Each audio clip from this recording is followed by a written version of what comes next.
झाड़ू का तिनका एक साथ हो तो वो गंदगी को भगाने में हमारी साथ देता है, पर अगर उसका एक एक तिनका अलग हो जाए तो वो खुद ही धूल बन के रह जाता है मेरे दोस्तों।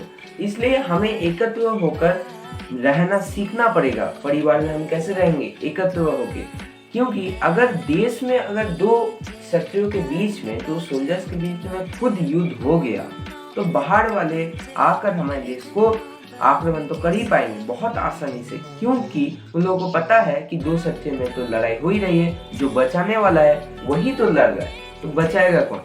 तो हमें हमेशा बुद्धि से काम करना चाहिए।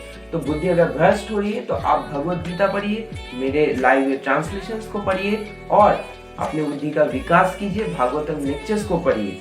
तो भगवान कह रहे हैं आखिरी अध्याय 18 नंबर अध्याय के 78 नंबर श्लोक में कह रहे हैं कि यत्र योगेश्वर कृष्णो यत्र पार्थो धनुर्धर तत्र श्री विजयो भूतिर ध्रुवा नेतिर मतिर मम।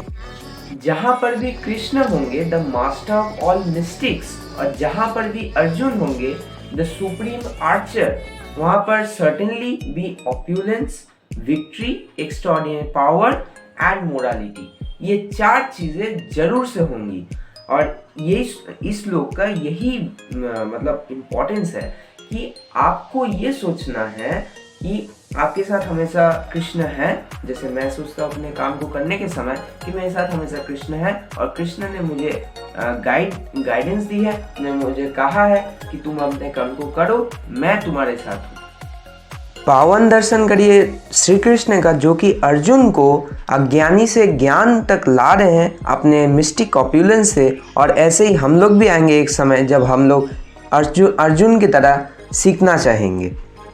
इसलिए इस सोच के साथ अगर आप करें तो आपको विक्ट्री जरूर से मिले।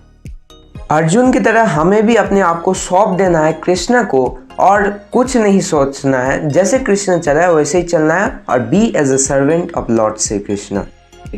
और अपने कर्तव्य कर्म को करते रहिए, क्योंकि योगस्थ कुरु कर्माणि संगम त्यक्त्वा धनंजय सिद्धि असिद्धो समो भूत्वा समत्वम योगा उच्यते। योग में स्थित हो अर्जुन, और सिद्धि असिद्धियों को एक समान समझ अपने कर्तव्य कर्म को करते रहो।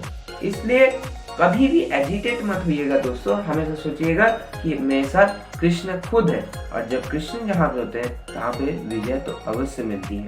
इसलिए इस श्लोक को हमेशा दोहराइए और सोचिए आपके साथ कृष्ण है, कृष्ण आपको गाइडेंस दे रहे हैं। अगर आप उनके बातों को नहीं मानेंगे तो आपको ना तो विक्ट्री मिलेगी, ना तो सम्मान मिलेगा, और ना ही आपको किसी टाइप का ऑप्यूलेंस या एक्स्ट्राऑर्डिनरी पावर मिलेगा। इसलिए हमेशा भगवत गीता को पढ़िए। जहाँ पर भी नहीं समझ में आ रहा है कमेंट्स बॉक्स में लिखिए, मैं जरूर लाऊंगा उसके लिए। और कुछ दिन तक मेरे वीडियोस नहीं आएंगे क्योंकि भाई मेरे परीक्षा आ रहे हैं, इसलिए माफ कर देना। हरे कृष्णा।